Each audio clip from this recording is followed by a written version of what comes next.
Hi, I'm Haryana Dhillon from the University of Sydney. I'm also the chair of ANZUP's Quality of Life and Supportive Care Subcommittee, and I'm here today talking with Dr. Jasmine Yee. Hi, Jasmine. Hi, Harry. So you've recently started working as a postdoc research fellow. So can you tell us a little bit about your new role? Yeah, so we know that with prostate cancer that there's a lot of unmet needs when it comes to supportive care and particularly side effect management. So part of my new role is working in one of our Sydney metropolitan centres to try and identify what some of those issues are and to think about how we can implement some interventions to then address some of those holes. And with a background in exercise science, I anticipate that many of the projects may be based around physical activity and exercise. Okay, sounds really fantastic. So tell us a little bit about how you think that the work that you did in your PhD in women with metastatic breast cancer and exercise might transfer or translate into supporting men with prostate cancer. So we know with exercise that the benefits are really well established around physical function and some of the psychosocial outcomes as well. But most of that evidence has been generated in very early stage cancers. So there's a big paucity in metastatic disease. So my PhD focused on the role of exercise and physical activity for women living with metastatic breast cancer.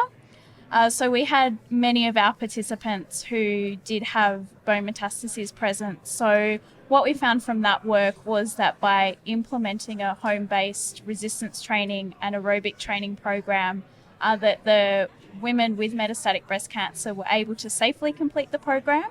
And we also saw some trends in terms of improving some symptoms such as fatigue and also physical function. So I think that work provides a really strong foundation for prescribing exercise in men living with metastatic prostate cancer, given that the most common place of spread is to the bones. Yeah, that's fantastic. It's really interesting to see the similarities between different types of cancer sometimes and what we can learn across the fields.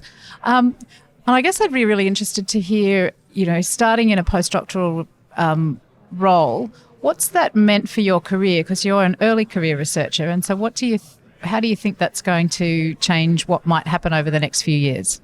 I think starting in this postdoctoral position has been really wonderful and will accelerate my career. So for the last 4 years, I've been in a teaching position.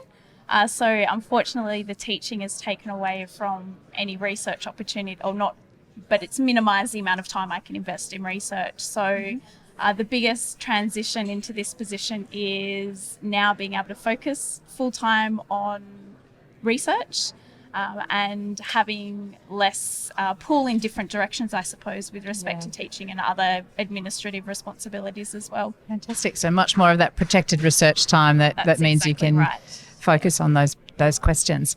And I guess one of the areas that we've kind of been talking about doing some work in is how you actually implement some of the work or the findings from other research studies.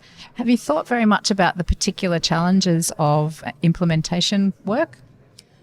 So I think when we come to talk about exercise, that those challenges are really clear. We now have evidence that exercise is beneficial. We have COSA statements that emphasise that exercise should be embedded as standard care, but we don't yet see that happening in our cancer centres. So I think there's a large component there around education for the clinicians who are dealing with or treating these cancer patients. And then also, of course, the resources for who's going to be able to develop these programs.